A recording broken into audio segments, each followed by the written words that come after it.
बिस्मिल्लाहिर्रहमानिर्रहीम। अस्सलाम वालेकुम। उम्मीद है कि आप सब लोग खैरियत से होंगे। तो व्यूअर्स, आज के इस वीडियो में हम मेरिट्स और डीमेरिट्स डिस्कस करने जा रहे हैं जॉइंट स्टॉक कंपनी के। जैसे कि हस्ब साबिक़ हमने अपनी प्रीवियस वीडियो में भी जॉइंट स्टॉक कंपनी के बारे में जो है वो अपने व्यूअर्स को गाइड किया था कि जॉइंट स्टॉक कंपनी क्या है और उसके कुछ कैरेक्टरिस्टिक्स हमने एक्सप्लेन की थी। आज की इस वीडियो में हम अपने व्यूवर्स के लिए मेरिट्स और डीमेरिट्स लेकर आए हैं।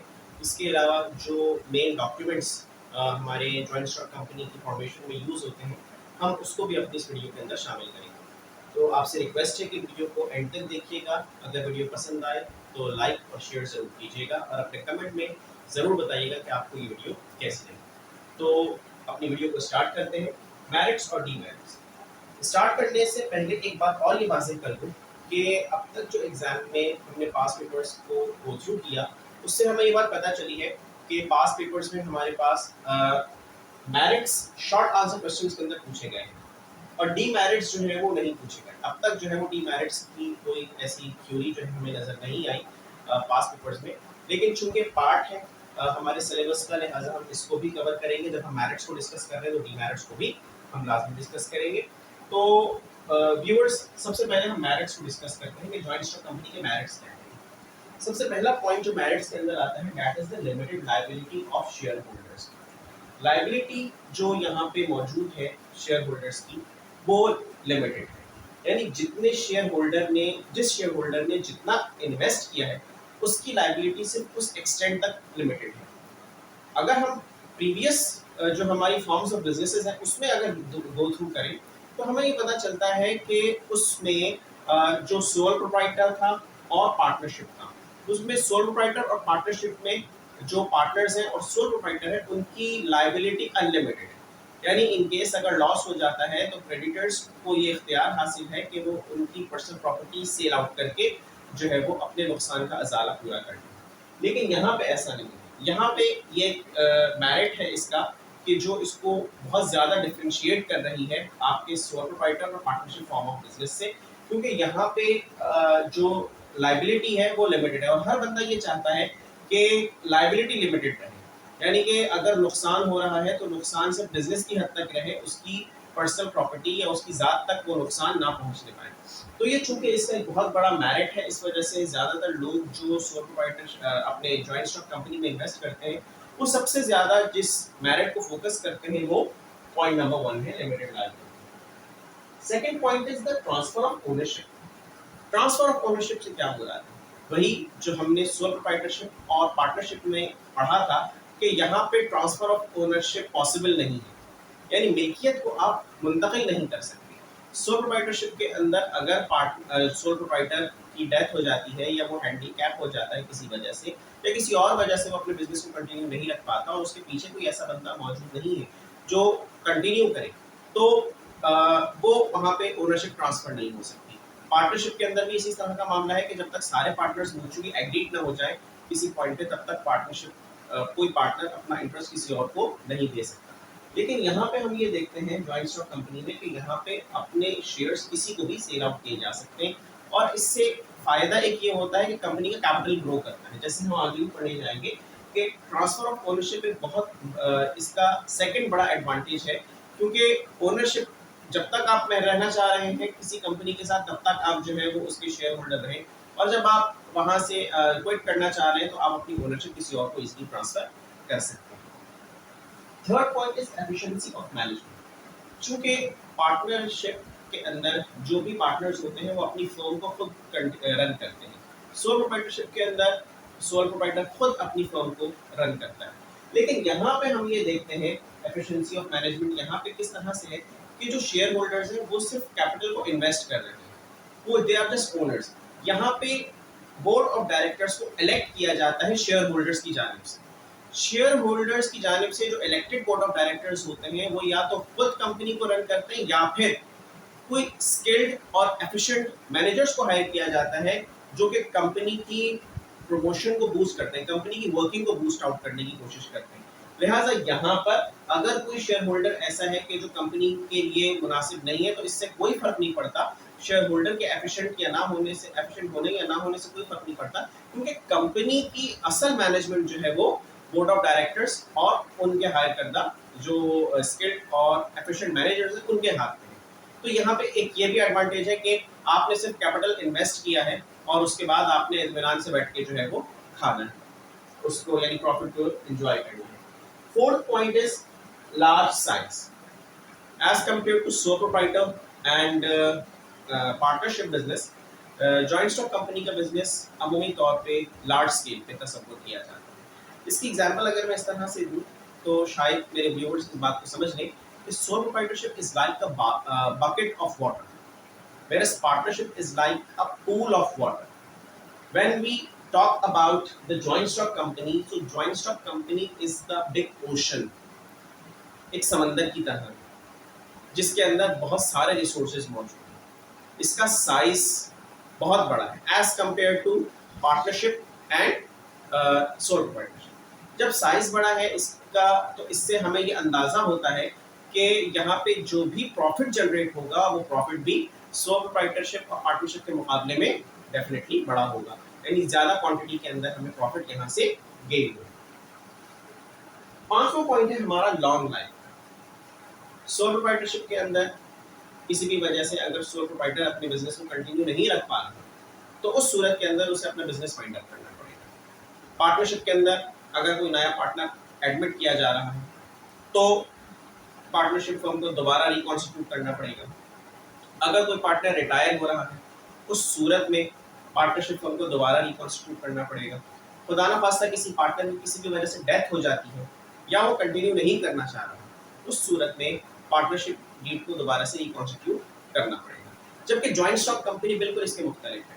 जॉइंट स्टॉक कंपनी के अंदर किसी भी किस्म की सूरत हाल पैदा हो जाए, एक्सेप्ट सर्टेन केसेस जो हम आगे के लेक्चर्स के अंदर आपकी रिकॉर्ड करेंगे आपके लिए, उन कंडीशंस के अलावा इस किस्म की कंडीशंस पे joint stock company wind up नहीं होती। जैसे फॉर एग्जांपल ओनरशिप का ट्रांसफर होने से joint stock company wind up नहीं होती। कोई पार्टनर रिटायर हो, कोई शेयर होल्डर रिटायर हो रहा है, कोई शेयर होल्डर, किसी शेयर होल्डर की खुदा ना खास्ता डेथ हो गई, किसी शेयर होल्डर को जो है वो मिसाल के तौर पे कंटिन्यू नहीं करना चाह रहा, या कोई शेयर होल्डर इंसेन हो गया, अपना दिमागी तवाज़ुन बरकरार नहीं रख सका, कोई नया शेयर होल्डर जो है वो कंपनी का हिस्सा बनने जा रहा है।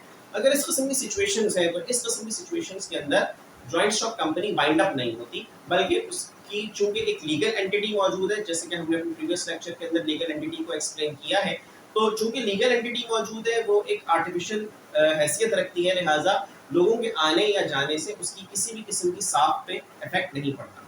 तो लिहाजा ये 5 एडवांटेजेस जो है हमने डिस्कस किए। Now we move towards the demerits. Demerits क्या हैं? सबसे पहले टैक्सेशन।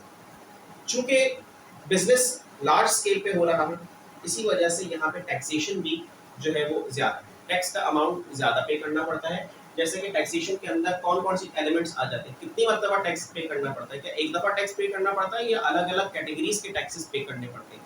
तो यहाँ पे सवाल ये है और उसका जवाब ये है कि टैक्सेशन अलग अलग कैटेगरीज के पे करने पड़ते हैं। जैसे कि कंपनी का जो टैक्स होगा वो अलग होगा, शेयर होल्डर्स पे जो टैक्स होगा वो अलग होगा, और तीसरा कॉर्पोरेट टैक्स जो है वो अलग होगा।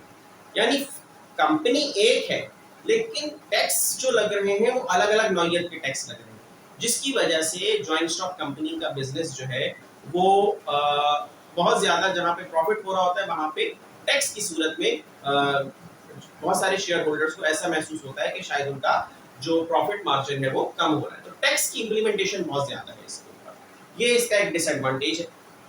दूसरा है ऑर्गेनाइजेशनल एक्सपेंसेस। बड़ी ऑर्गेनाइजेशन है, जितनी बड़ी ऑर्गेनाइजेशन उतने ज्यादा एक्सपेंसेस। तो ऑर्गेनाइजेशनल एक्सपेंसेस किस किस नौयत के हो सकते हैं? देखिए, सबसे पहली बात ये कि जो कंपनी को स्टार्ट करता है, जैसे हम आगे फॉर्मेशन भी आपको बताएंगे, तो जो कंपनी की बुनियाद रखने वाला होता है that is called promoter.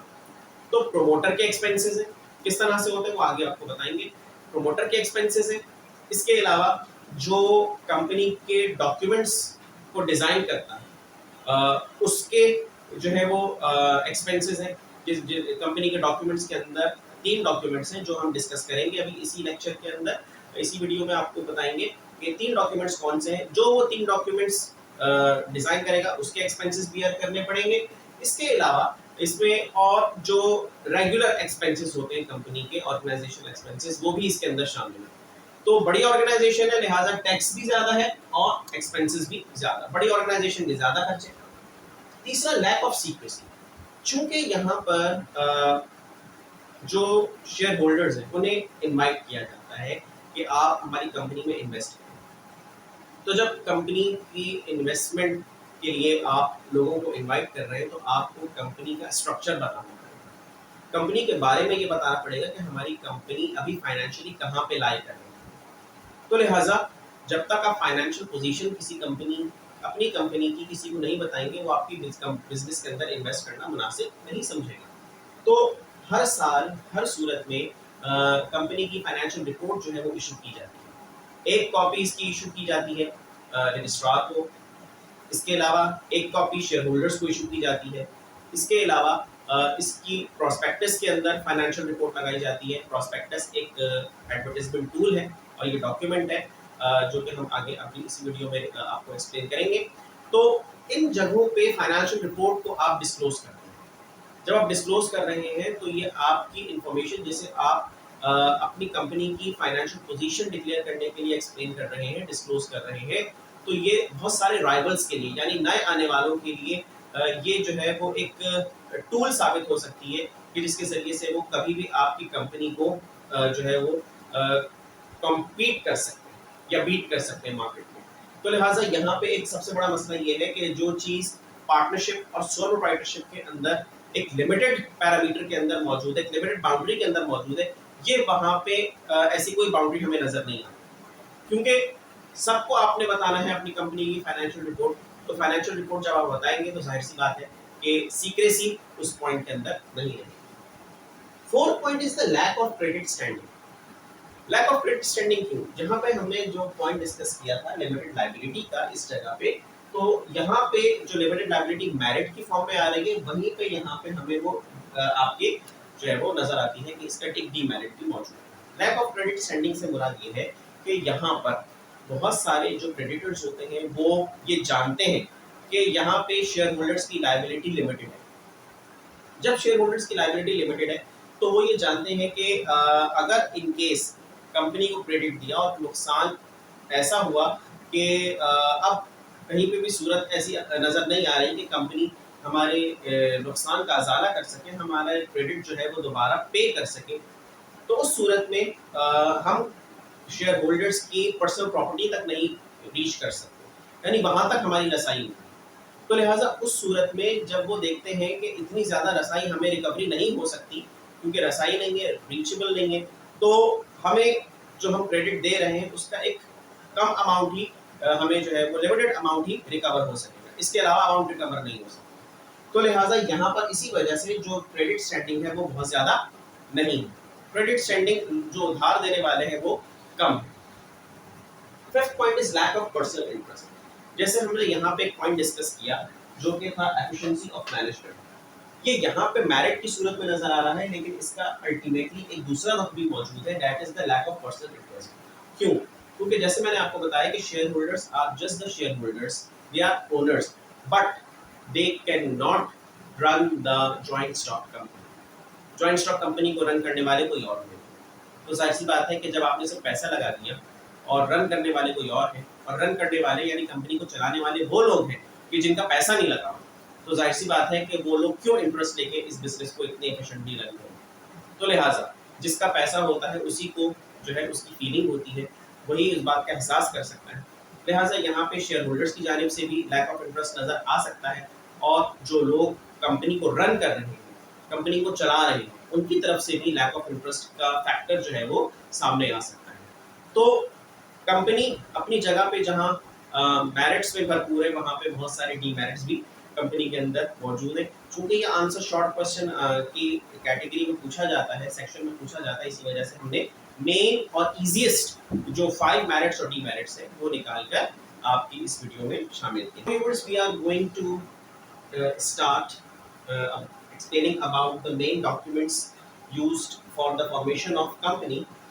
The first document name is prospectus, memorandum of association and article of association. Prospectus क्या है? मेमोरेंडम ऑफ एसोसिएशन क्या है, आर्टिकल ऑफ एसोसिएशन क्या है, अब हम इस चीज को डिस्कस करते हैं। सबसे पहले हम डिस्कस करते हैं व्हाट इज प्रोस्पेक्टस। प्रोस्पेक्टस क्या है? N invitation circular or asking people to invest and subscribe in the share capital of the company, यानी आम आवाम को इनवाइट किया जा रहा है, एक तरह से सर्कुलर। जिस तरह से आप देखें कि कहीं पे कोई सर्कुलर इशू किया जाता है तो सेम सर्कुलर होता है, इसी तरह से प्रोस्पेक्टस जो इशू किया जाता है एक कंपनी का, तो वो उस कंपनी का प्रोस्पेक्टस तमाम शेयर होल्डर्स को इनवाइट करने के लिए एक ही जैसा होता है, इस वजह से उसको सर्कुलर कहा जा रहा है। एक इनविटेशन है, दावतनामा है, एक सर्कुलर है कि जिसके जरिए से लोगों को बुलाया जा रहा है, लोगों को इनवाइट किया जा रहा है कि आप हमारी कंपनी में इन्वेस्ट कीजिए, आप हमारी कंपनी में इन्वेस्ट कीजिए, हमारे यानी सब्सक्राइब कीजिए, ताकि हमारा जो कंपनी का शेयर कैपिटल है वो इंक्रीज हो सके। यहाँ पे एक बात मैं वाज़ेह कर दूं कि कंपनीज जो है वो दो तरह की होती हैं। एक कंपनी होती है प्राइवेट लिमिटेड कंपनी, और दूसरी होती है public limited company.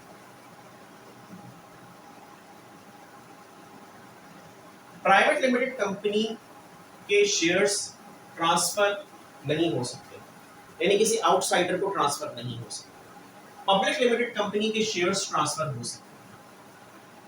Public limited company के लिए ये जरूरी है कि वो लोग अपने शेयर्स को, चूंकि उन्हें ट्रांसफर करनी है अपनी ओनरशिप, लिहाजा वो अपनी कंपनी की बढ़ाने के लिए, शेयर कैपिटल को बढ़ाने के लिए प्रोस्पेक्टस डिजाइन करेंगे। यहाँ पे प्राइवेट लिमिटेड कंपनी में जरूरत नहीं है, पब्लिक लिमिटेड कंपनी में जो है प्रोस्पेक्टस इशू करने की नीड है, प्राइवेट लिमिटेड कंपनी में नहीं। तो लिहाजा कौन कौन से ऐसे फीचर्स हैं जो कि प्रोस्पेक्टस में होने चाहिए? तो सबसे पहले जो हम डिस्कस करने जा रहे हैं, contents of memorandum of association. जितने भी कंटेंट्स हैं मेमोरेंडम ऑफ एसोसिएशन के, वो इसके अंदर शामिल होना जरूरी है। कौन कौन से हैं वो हम अगली वीडियो के अंदर आपको एक्सप्लेन करेंगे। मिनिमम सब्सक्रिप्शन ऑफ शेयर्स, यानी एक शेयर होल्डर को कंपनी का मेंबर बनने के लिए कम से कम कितने शेयर्स परचेज करने हैं, वो अमाउंट इसके अंदर लिखी होनी चाहिए। Third point, name, address and qualification of auditors. Company के जो ऑडिटर्स हैं यानी जांच करने वाले हैं, उनका नाम, पता और उनकी काबिलियत, तालीमी काबिलियत उसके अंदर लिखी होनी जरूरी है। Fourth point, description of directors of company. Company के जो डायरेक्टर्स हैं उनके बारे में तफसील से मालूमात होनी जरूरी है, क्योंकि कंपनी को शेयर होल्डर्स ने नहीं चलाना, कंपनी को डायरेक्टर्स ने चलाना है, लिहाजा उनके बारे में मालूमात होना जरूरी है। प्रोमोटर्स फी, यानी कंपनी को जो जिस कंपनी का जो फॉर्म करने वाला है, चलाने वाला है, उसकी प्रोमोटर की फीस क्या है, वगैरह। इसके अलावा और भी 12-13 पॉइंट्स मौजूद हैं, लेकिन हमने इजीएस्ट पॉइंट, चूंकि ये आंसर क्वेश्चन जो है वो शॉर्ट आंसर में पूछा जाता है, लिहाजा हमने उसके हिसाब से मेन और इजीएस्ट एसेंशियल फीचर्स जो है वो यहाँ पे अपने व्यूअर्स के लिए कोड किए। Now we move towards the main documents, memorandum of association, article of association. ये वो दो डॉक्यूमेंट्स हैं कि जो प्राइवेट लिमिटेड कंपनी और पब्लिक लिमिटेड कंपनी दोनों ही के लिए एसेंशियल है, मैंडेटरी है। ठीक है, तो मेमोरेंडम ऑफ एसोसिएशन क्या है, आर्टिकल ऑफ एसोसिएशन क्या है, यहाँ पे हमने सिर्फ इसका इंट्रोडक्शन किया है। इसके जो मेन कंटेंट्स हैं वो हम अगली वीडियो के अंदर जो है वो शामिल करेंगे। तो पहला पॉइंट जो मेमोरेंडम ऑफ एसोसिएशन का है वो क्या है, डेफिनेशन, मीनिंग के क्या है document. Document that let down companies constitution.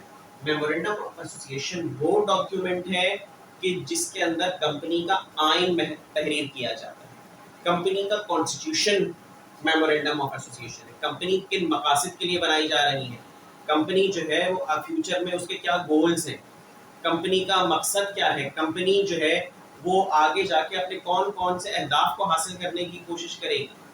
कहीं ऐसा तो नहीं कि कंपनी सिर्फ 1-2 साल चले और बंद हो जाए।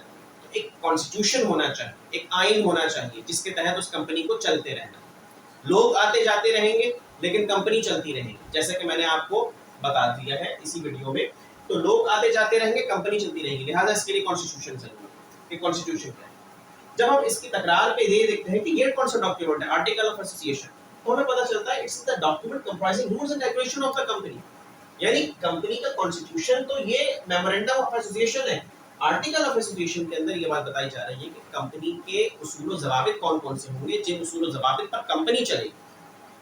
आइन अलग चीज़ है और आपके उसूल ज़वाबित अलग चीज़ है। तो यहाँ पे डॉक्यूमेंट ये है कि कंपनी का कॉन्स्टिट्यूशन है और ये कंपनी के रूल्स रेगुलेशंस की एक लिस्ट है। सेकंड पॉइंट इज मकसद, ऑब्जेक्टिव क्या है? It object is to enable external parties. External parties को किस तरह से डील किया जाएगा, क्रेडिटर्स कौन होंगे और इसके अलावा जो इन्वेस्टर्स हैं वो कौन होंगे, शेयर होल्डर्स के लिए क्या पॉलिसीज हैं, ये सारी की सारी मेमोरेंडम ऑफ एसोसिएशन के अंदर तहरीर की जाएंगी। जबकि इसका मकसद क्या है? Is to control internal operations.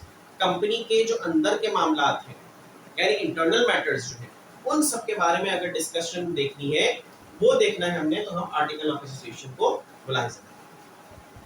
Third point, company could not be incorporated without it. ये इतना अहम तरीन डॉक्यूमेंट है मेमोरेंडम ऑफ एसोसिएशन कि ये कंपनी इनकॉर्पोरेट ही नहीं हो सकती, कंपनी बन ही नहीं सकती इसके बगैर। क्यों? क्योंकि कंपनी को चलते रहना है। जिस तरह से मैं अगर कहूं कि कोई मुल्क कॉन्स्टिट्यूशन के बगैर नहीं चल सकता, इसी तरह से कोई भी जॉइंट स्टॉक कंपनी मेमोरेंडम के बगैर नहीं चल सकती, क्योंकि ये कंपनी का कॉन्स्टिट्यूशन। जब हम इसके कंपैरिजन पे आर्टिकल ऑफ एसोसिएशन देखते हैं तो हमें पता चलता है कंपनी में not start its operation without. कोई भी कंपनी रूल्स रेगुलेशन के बगैर नहीं चल सकती, उसूल ज़वाबित के बगैर कोई कंपनी नहीं चल सकती। यानी कंपनी इनकॉर्पोरेट तो हो जाएगी, कंपनी स्टार्ट तो हो जाएगी, लेकिन कंपनी के अंदरूनी मामला तब तक नहीं शुरू हो सकते जब तक कि कोई आर्टिकल ऑफ एसोसिएशन तख्लीक ना करे। Number 4, it is mandatory to be submitted to registrar. जो कंपनी की रजिस्ट्रेशन होगी, चूंकि कंपनी एक लीगल एंटिटी है, इसको रजिस्ट्रार के पास रजिस्टर करवाना जरूरी है, तो लिहाजा यहाँ पर जरूरी है कि इसको रजिस्ट्रार के पास जमा करवाया जाए। It is not required to be submitted to registrar. चूंकि ये कंपनी के इंटरनल मैटर्स है और कंपनी के अंदरूनी मामलात का रजिस्ट्रार से कोई ताल्लुक नहीं है, लिहाजा यहाँ पर इसकी जरूरत नहीं है आर्टिकल ऑफ एसोसिएशन की कि इसको रजिस्ट्रार के पास सबमिट करवाया जाए। Fifth point, no changes could be made in it without prior permission of registrar. अहम तरीन डॉक्यूमेंट है, लिहाजा रजिस्ट्रार की परमिशन के बगैर इसमें किसी किस्म की तब्दीली नहीं की जा सकती। या एक सूरत हाल मजीद ये रेज होती है कि हो सकता है कि इसके अंदर तब्दीली अगर कोई कर दी जाए तो फौरन उस चीज़ को रजिस्ट्रार की मालूमात में लाना ज़रूरी है। यानी इतना अहम तरीन डॉक्यूमेंट है कि एक मरतबा इसके ऊपर रजिस्ट्रार की स्टैम्प लग जाए तो स्टैम्प लग जाने के बाद इसके अंदर तब्दीली नहीं की जा सकती। लेकिन अगर कर दी गई है तो रजिस्ट्रार को इन्फॉर्म करना जरूरी है और रजिस्ट्रार के पास उसकी कॉपी जमा कराना जरूरी है, उसका जो भी प्रोसीजर है वो फॉलो करना जरूरी है। जबकि changes can be made in it whenever required. जबकि आर्टिकल ऑफ एसोसिएशन के अंदर जब भी जरूरत महसूस करें चेंजेस की जा सकती है। ये चूंकि कंपनी के इंटरनल मैटर्स को डील कर रहा है, ये कंपनी के एक्सटर्नल मैटर को डील कर रहा है, इसकी अहमियत आर्टिकल ऑफ एसोसिएशन के मुकाबले में ज्यादा है। और एक अहम तरीन पॉइंट मैं यहाँ पे अपने व्यूअर्स को बता दूं कि आर्टिकल ऑफ एसोसिएशन में कोई भी पॉइंट ऐसा नहीं होना चाहिए जो कि मेमोरेंडम ऑफ एसोसिएशन से क्लैश करे, टकराव। आर्टिकल ऑफ एसोसिएशन के तमाम rules and regulations as per memorandum of association होने चाहिए। कोई भी ऐसा ना हो कि जहाँ पे भी ऐसा लगे कि आर्टिकल ऑफ एसोसिएशन किसी और डायरेक्शन में मूव कर रहा है, मेमोरेंडम ऑफ एसोसिएशन किसी और डायरेक्शन में मूव कर रहा है। तो आई होप कि मैंने अपने व्यूअर्स को आज की इस वीडियो में जो मेरिट्स और डीमेरिट्स हैं जॉइंट स्टॉक कंपनी के वो बेहतरीन अंदाज में एक्सप्लेन किए होंगे, और साथ ही साथ जो 3 डॉक्यूमेंट्स यूज होते हैं हमारे फॉर्मेशन के लिए उस बारे में भी मैं आपको बताने में कामयाब रहा हूँगा। लिहाजा मैं अगली वीडियो के लिए बता दूँ कि अगली वीडियो में हम आपके सामने जो पॉइंट्स शेयर करेंगे वो है फॉर्मेशन के बारे में, कि फॉर्मेशन किस तरह से होती है कंपनी की, और डॉक्यूमेंट्स मैं आपको बता चुका हूँ। फॉर्मेशन और कोशिश करेंगे कि मजीद मेमोरेंडम और जो आर्टिकल ऑफ एसोसिएशन के कंटेंट्स हैं उनको भी जो है वो एक्सप्लेन किया जाए। तो अपना बहुत ख्याल रखिएगा। वीडियो के आखिर में आप सबसे दुआ है कि आप सबके लिए दुआ है कि अल्लाह ताला आप सबको अपनी हिफ्ज़-ओ-अमान में रखें। अस्सलामु अलैकुम व रहमतुल्लाहि व बरकातहू।